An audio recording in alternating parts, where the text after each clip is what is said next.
सुबह की पहली किरण और ठंडी हवा के बीच दादी और पोती की ये मीठी नोक झोंक रिश्तों की गर्माहट को दर्शाती है। सादगी और प्यार से भरा एक खूबसूरत सवेरा। अरे दादी, आप इतनी सुबह छत पर क्यों बैठी हैं? क्या करूं, देर होने पर तो यहाँ आ नहीं सकती, बहुत धूप हो जाती है। अच्छा, तो सुबह सुबह धूप सेकने आई हैं? ठीक है, आपके शरीर को अभी विटामिन डी की जरूरत है, समझे? इससे हड्डियां मजबूत रहेंगी। उतना कुछ नहीं समझती बापू, हम पुराने जमाने के लोग हैं, हड्डियां अभी भी मजबूत हैं, समझे? मैं तो छत पर टहल रही थी काफी देर से, इसलिए बस थोड़ा सा बैठ गई। सच में दादी, आप टूटेंगी मगर झुकेंगी नहीं। मेरी बात छोड़, तू सुबह सुबह छत पे क्या कर रही है? नींद से जागकर जब कमरे में आपको नहीं देखा तो आपको ढूंढते हुए छत पर आ गई। ओह, ऐसा है क्या? और क्या मैं आपसे झूठ बोल रही हूँ?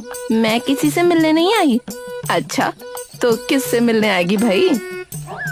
अरे क्या बोल दिया मैंने? ये बाल ऐसे ही सफेद हुए हैं मेरे। अब नहीं दादी, कुछ नहीं, आप अभी नीचे चलिए, हम दोनों को न देखकर माँ चिल्लाना शुरू कर देगी। हाँ, चल नीचे। तेरी माँ के हाथ की चाय न पीऊं तो मेरा दिन अच्छा नहीं जाता। और तेरा बाप कब वापस आएगा रे? 2-3 दिनों में आ जाएंगे। चलिए ना दादी नीचे। चल। दोनों साथ में नीचे चले जाते हैं।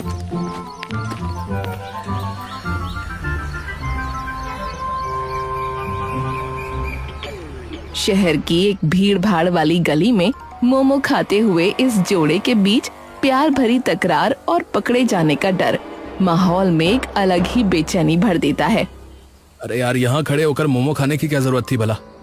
क्यों, इसमें क्या बुरा है बताओ तो? क्यों मतलब? अगर मोहल्ले के किसी ने हमें साथ देख लिया ना तो क्या होगा, सोचा कभी? और अगर किसी ने तुम्हारी दादी को बता दिया तब? बता दिया तो बता दिया, मैं तुम्हारी तरह डरपोक नहीं हूँ।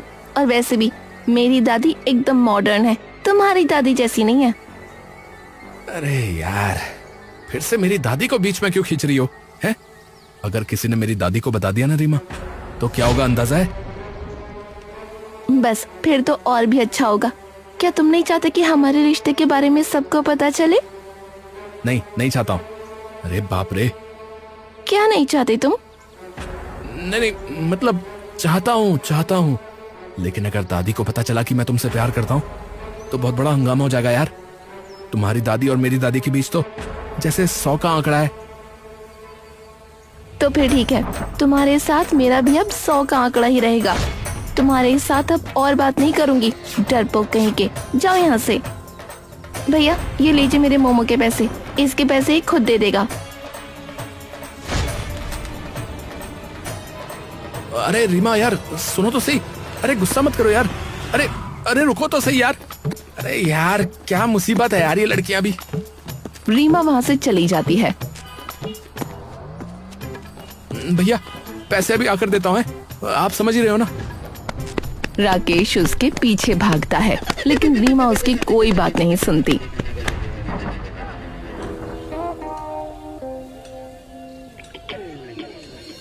दो पड़ोसनों की पुरानी दुश्मनी और छत पर फूलों को लेकर ये तीखी नोक-झोंक। उम्र भले ही बढ़ गई हो, लेकिन जबान की धार आज भी वैसी ही तेज है। चुन्नी और टुनटुन को छत पर खड़े होकर झगड़ा करते देखा जाता है। बुढ़िया किसको बोल रही है तू बुढ़िया, तेरी 14 पुश्तें बुढ़िया। मेरी उम्र को लेके बात मत कर, खुद को जैसे बड़ी जवान समझती है। जो बोला सही बोला, बुढ़िया नहीं बोलूंगी तो और क्या बोलूंगी है? चलने फिरने की ताकत नहीं है और बातें बड़ी बड़ी। ये देख मुझे, अभी भी मैदान में दौड़ सकती हूँ मैं, तेरी तरह नहीं कि एक बार बैठ जाओ तो उठने में घुटने टेकने पड़ते हैं। हाँ, सब पता है मुझे। 2 दिन बाद पेट की बीमारी लेकर पड़ी रहती है, उसकी बातें तो देखो। सुन, ये बात पर ना झगड़ा करना बंद कर। पेट रोगी बुढ़िया कहीं की, सुकड़ी मुर्गी। क्या मैं झगड़ा करती हूँ? हाँ, मेरे छत के गमले से फूल चोरी करने के समय तो याद नहीं रहता। मेरी बहू पौधों की देखभाल करेगी और फूल तू चोरी करेगी। छी। हाँ, बहुत अच्छा किया जो फूल ले लिए। तू जो मेरे गमले से कड़ी पत्ते के पत्ते पट तोड़ लेती है, उसका क्या? चोरटी कहीं की। जबान संभाल के बात कर टुनटुन, बुढ़ापे में चोरी करती है, तुझे शर्म नहीं आती? हाँ। तभी रीमा की माँ रूपाली वहाँ आती है। माँ बस भी कीजिए, बहुत हो गया, तबीयत खराब हो जाएगी। मौसी ने 2 फूल ले लिए तो क्या हुआ, चलिए अंदर चलिए। ये सब तुम्हारी वजह से है बहू। फूल के पौधे हम लगाएंगे और फूल पड़ोस वाले ले जाएंगे। आने तो मेरे बेटे को, छत से सारे गमले हटवा दूंगी। पूरा मोहल्ला चोरों से भर गया है। अगर मैं चोर हूँ तो तू भी चोर है। आज मेरे बेटे को भी आने दे, आज और पार का फैसला होकर ही रहेगा। मौसी, मैं माँ की तरफ से आपसे माफी मांगती हूँ। अब प्लीज चुप हो जाइए ना और घर जाइए। माँ आप भी चलिए। घर ही जाऊंगी, उस औरत के मुंह कौन लगे, हट सबके सब। चलो बहू नीचे चलो। चुन्नी और रूपाली नीचे चली जाती हैं। हाँ हाँ जा जा, तेरे मुंह लगने का मुझे भी कोई शौक नहीं है, झगड़ालू बुढ़िया कहीं की। टुनटुन नीचे आकर अपने कमरे में बैठ जाती है। कुछ देर बाद राकेश आता है। दादी, अरे ओ दादी, अरे माँ ने कहा कि आपने मुझे बुलाया है। अरे क्या हो गया, आपने फिर से रीमा की दादी के साथ झगड़ा कर लिया क्या आज सुबह? बस तेरी माँ ने बातें लगाना शुरू कर दिया। मैंने झगड़ा किया ये तो बता दिया, पर उस घर की बुढ़िया ने मुझे चोर कहा वो ना बताया। अरे यार, अरे आप लोग भी ना, अरे इतना झगड़ा कहाँ से आता है आप लोगों के अंदर से, हैं? कहाँ से लेके आते हो इतना सब कुछ? वहां जाने पता नहीं कौन से सीरियल, कौन से नाटक देख रहे हैं सब। अरे अब बताओ भी मुझे, क्यों बुलाया आपने? उस घर की लड़की तेरे साथ एक ही कॉलेज में पढ़ती है ना? उस घर मतलब कौन सा घर, कैसा घर? अरे उस रीमा की बात कर रही हूँ रे, एक ही कॉलेज में है ना? हाँ हाँ है। मतलब क्यों, मतलब क्या हुआ? वो कॉलेज छोड़ दे तू। उस लड़की के साथ एक ही कॉलेज में पढ़ने की कोई जरूरत नहीं है। उन लोगों के साथ अब कोई रिश्ता नहीं रहेगा। मेलजोल एकदम बंद, बस। अरे दादी, कहाँ दिमाग घूम गया क्या आपका? अरे मेरा फाइनल ईयर है, भला मैं कॉलेज क्यों छोड़ूंगा? और फिर झगड़ा आप दोनों ने किया है, हम लोग बातचीत क्यों बंद करें? पढ़ाई पहले है, समझिए आप। वाह वाह वाह, तेरी दादी का इतना अपमान हो गया और तुझे या तेरी माँ को कोई फर्क नहीं पड़ रहा। ठीक है, अब मैं अनशन करूंगी। जब तक तुम लोग उस घर से हमेशा के लिए रिश्ता नहीं तोड़ देते, तब तक मेरा ये अनशन चलता रहेगा। अन्न जल सब त्याग दूंगी। अरे बाप रे, ये दादी मरवाएगी मुझे। किस मुसीबत में फंस गया मैं। अरे दादी, अरे सुनो ना, अरे ऐसी पागलपन वाली बातें मत करो दादी। और दादी सुनो तो सही, बात तो करो दादी। अरे सुनो। छत की तकरार अब घर के अंदर तक पहुंच चुकी थी। पुरानी यादें और अनकही रंजिशें रिश्तों की दीवार बनकर खड़ी हैं, जिसे गिराना रीमा के लिए नामुमकिन सा लग रहा है। क्या मुसीबत है दादी, वैसे तो आप बहुत कूल बनती हैं, पर इस राकेश की दादी के मामले में ही आप इतना झगड़ा क्यों करती हैं? जो किया सही किया, और ये राकेश भैया से राकेश कब हो गया है? जरा सुनो तो। अब वो मतलब नाम मुंह से फिसल गया बस। पहले आप ये बताइए, उस घर की दादी के साथ इतना झगड़ा क्यों करती हैं आप? उसके पीछे कारण है, तुम लोगों को जानने की जरूरत ना है। उस घर के साथ अब कोई रिश्ता नहीं है।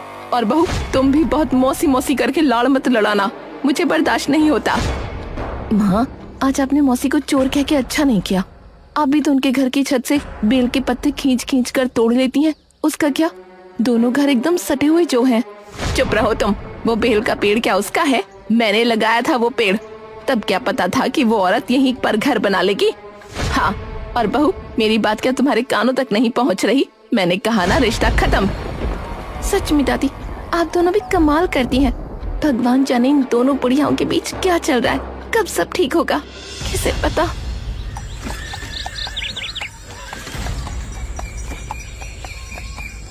प्यार की लुका छुपी अब सरेआम हो चुकी है। पार्क की शांति तब हंगामे में बदल जाती है जब पुरानी रंजिशें जवान मोहब्बत के आड़े आ जाती हैं। राकेश और रीमा पार्क में बैठे हैं। अरे यार, दादी बहुत ज्यादा गुस्से में है रीमा। उन्हें हमारा एक ही कॉलेज में पढ़ना भी ना अब पसंद नहीं आ रहा है। और तुम्हारी दादी का क्या हाल है, ये बताओ जरा पहले। वही हाल है, तुम्हारी दादी भी कम नहीं है। बात बात पर झगड़ा करने की क्या जरूरत थी? चुप रहती तो अच्छा होता। ओह, तो अब सब कुछ मेरी दादी की गलती हो गई है? और पहले तो तुम ये बताओ कि तुम्हारी दादी ने मेरी दादी को चोर क्यों कहा? इसीलिए तो वो इतना भड़क गई है। अब हमारे बारे में सोचो यार। पता नहीं हमारा क्या होगा, सब गुड़ गोबर हो गया।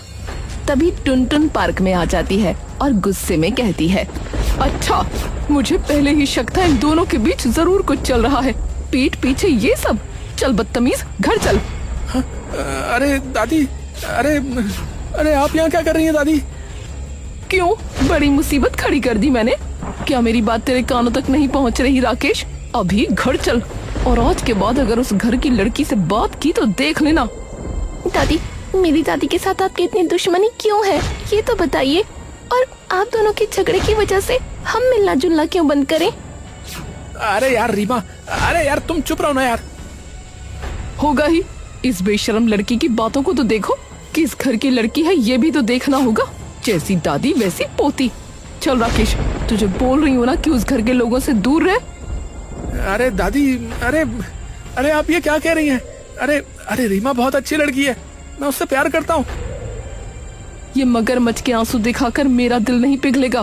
प्यार, वो भी उस घर की लड़की से? शर्म नहीं आती राकेश तुझे? वो बुढ़िया खुद मेरे सामने नहीं आ पा रही, इसलिए अपनी पोती को तेरे पास भेजा है, और ड्रामा करने के लिए। मेरी दादी को कुछ नहीं पता दादी। अच्छा, आज तो आर पार का फैसला होकर ही रहेगा। अभी मेरे साथ घर चल राकेश। अरे दादी, अरे मेरी बात तो सुनिए। अरे रीमा, तुम यार घर जाओ यार अभी। आज किस्मत में बहुत ही ज्यादा दुख लिखा है लग रहा है। वहाँ से सब चले जाते हैं। बरसों पुराने दबे हुए राज अब बाहर आने को बेताब हैं। क्या ये नफरत सिर्फ फूल और पत्तों के लिए है, या इसके पीछे छिपी है कोई ऐसी कहानी जो अब तक सबसे अनजान थी? रीमा के घर पर उसकी माँ रूपाली कहती है, तुझे और कोई लड़का नहीं मिला प्यार करने के लिए? तेरे पापा भी अभी यहाँ नहीं है, अब ये सब आफत कौन सहेगा, बता तो। माँ, राकेश था बहुत अच्छे लड़के हैं। वो देखो माँ, मैं उसके अलावा किसी और से शादी नहीं करूंगी। बस कर, अब ये राकेश बोलकर नाटक करने की जरूरत नहीं है। अगर मैं तुम्हारे इस रिश्ते को अभी भी मान लूं तो वो बुढ़िया मानेगी क्या? हाँ, ये सच है दादी, पर मुझे एक बात बताइए, आप टुनटुन दादी को इतना नापसंद क्यों करती हैं? आखिर बात क्या है? तो फिर सुन, बात ये थी कि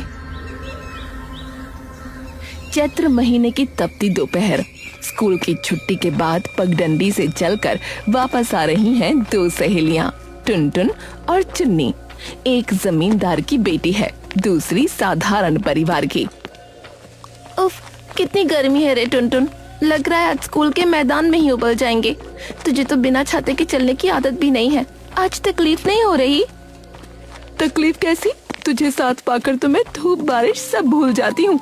और सुन, कल पिताजी कोलकाता से कहानियों की नई किताबों का एक सेट लाए हैं। स्कूल से लौटते समय हमारे घर होकर जाना, तुझे दे दूंगी। तुम्हारे घर होकर? नहीं रे, बाबूजी को पता चला तो बहुत डांटेंगे। मैं तुम्हारे पिताजी के यहाँ काम करने वाले किसान की बेटी हूँ। उस घर के अंदर मेरा जाना लोग अलग नजर से देखेंगे।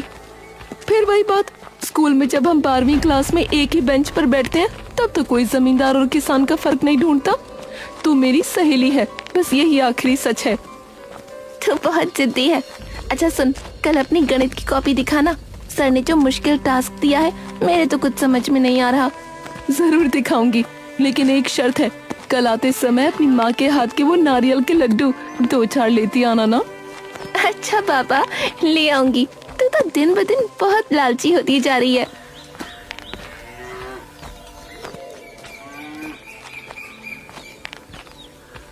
चुन्नी के पुराने घर के सामने अचानक जमींदार साहब के आने से सन्नाटा छा जाता है।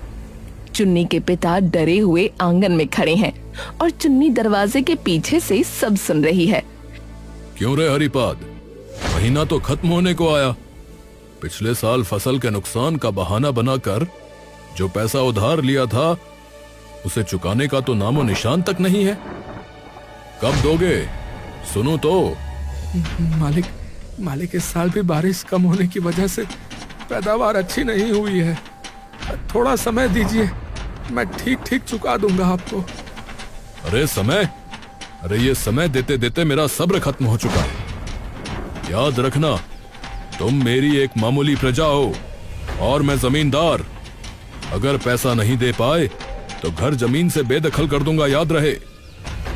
चुन्नी अब और नहीं रुक पाती और दरवाजे के पीछे से बाहर निकल आती है। मेरे पिता का इस तरह अपमान मत कीजिए। हम गरीब हो सकते हैं लेकिन चोर नहीं। आपका पैसा हम जरूर लौटा देंगे। बड़ी बड़ी बातें। अपनी उस सहेली टुनटुन की दया पर तुम्हें बहुत छूट मिली है, लेकिन अब और नहीं। टुनटुन मेरी सहेली हो सकती है, लेकिन आपकी दया हमें नहीं चाहिए। आपकी पाई पाई हम चुका देंगे, लेकिन आज से याद रखिएगा, जिस घर के लोग मेरे पिता का अपमान करते हैं, उस घर की लड़की के साथ मेरा अब कोई रिश्ता नहीं है। मैं आज के बाद टुनटुन से कभी बात नहीं करूंगी। सालों का दबा हुआ दर्द अब शब्दों में बह निकला। पुरानी कड़वाहट की वजह सामने आते ही कमरे में एक भारी खामोशी छा जाती है। हाँ, सच में सुनकर बहुत बुरा लगा, इसीलिए मैं उसे देख नहीं सकती। अरे दादी, आप और माँ भी ना कमाल करते हो। तू एक शब्द भी नहीं बोलेगा। अरे पर आपका इतना गुस्सा किस बात पर है, ये तो बताइए दादी। जिसका भला करने गई थी उसी ने मुझे गलत समझा। सुन फिर क्या हुआ था। रोज साथ आने के बावजूद आज चुन्नी टुनटुन के आने से पहले ही मैदान पहुंचकर दूसरों के साथ खेलने लगी। टुनटुन को देखकर भी वो अनदेखा कर देती है। टुनटुन तेज कदमों से चुन्नी के पास जाती है। क्या रे चुन्नी, तूने आज मुझे आवाज क्यों नहीं दी? मैं कितनी देर से तेरे घर के सामने खड़ी थी। हाँ। चुन्नी टुनटुन की बात सुनकर भी अनसुना कर देती है। चुन्नी, मैं तुझसे बात कर रही हूँ, तो मुझे इग्नोर क्यों कर रही है? क्या हुआ है, बताएगी? चुन्नी अब टुनटुन की ओर एक बार गुस्से भरी नजरों से देखती है, लेकिन मुंह से कुछ नहीं कहती। वो दूसरी सहेलियों की ओर मुड़ जाती है। ए चल, हम उस तरफ वाले मैदान में जाकर खेलते हैं। यहाँ बहुत भीड़ लग रही है, मुझे अच्छा नहीं लग रहा। चुन्नी सुन तो। चुन्नी टुनटुन की कोई बात कान में नहीं लेती। चुन्नी मत जा, एक बार बात तो सुन ले। चुन्नी एक भी बार पीछे मुड़कर नहीं देखती और मैदान से बाहर निकल जाती है। टुनटुन अकेली मैदान में खड़ी रह जाती है। उसकी आंखों में आंसू हैं।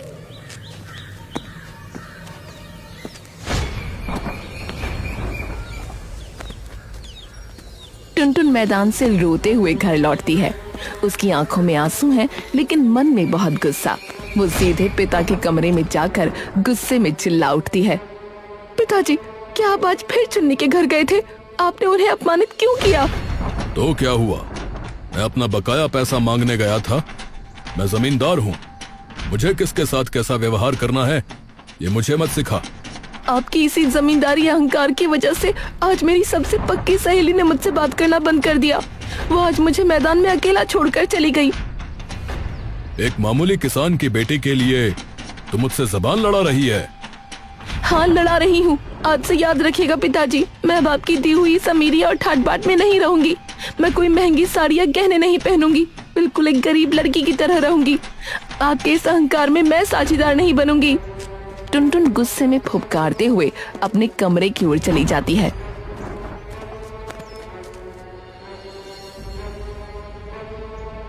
दादी, आपने समय के साथ धीरे धीरे वो बात तो करने लगी, लेकिन जब भी बात करती गुस्से में ही करती। उसके मन में आज भी मेरे लिए नफरत भरी हुई है। मैंने भी उसे कभी ये बात नहीं बताई कि मैंने उसके लिए इतना बड़ा त्याग किया है। उसे पता ही नहीं कि मैंने उसके खातिर क्या क्या छोड़ दिया।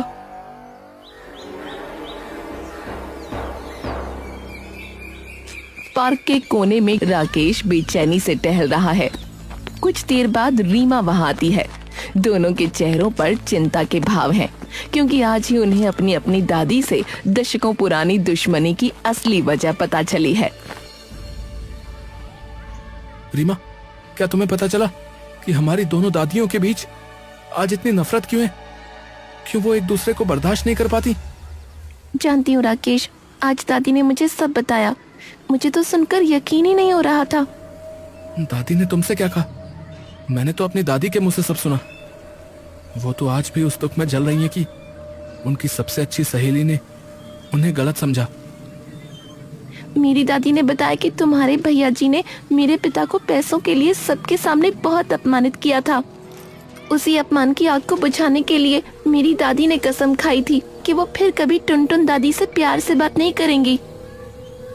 लेकिन इसका दूसरा पहलू भी तो है। मेरी दादी ने आज तक नहीं बताया कि उस घटना के बाद उन्होंने अपने पिता से झगड़ा करके सारी जिम्मेदारी और सुख सुविधाएं त्याग दी थी। वो तो मन ही मन आज भी चुन्नी दादी को ही अपनी सबसे अच्छी सहेली मानती है। इसका मतलब दोनों ही एक दूसरे को प्यार करती हैं, लेकिन बीच में ढेर सारी गलतफहमियां और पुराना ईगो खड़ा है। रीमा, हमें ना यार कुछ करना होगा। इन दोनों बुढ़ियाओं को अब इस तरह से झगड़ने नहीं दिया जा सकता यार। हमें इन्हें फिर से एक करना ही होगा। सही कहा तुमने। हमारे प्यार को मुकाम तक पहुंचाने के लिए उनकी इस पुरानी गुस्से की दीवार को पहले तोड़ना होगा। चलो हम दोनों मिलकर कुछ ऐसा करते हैं जिससे वो फिर से पहले की तरह हंसते खेलते पगडंडियों पर एक साथ चल सकें।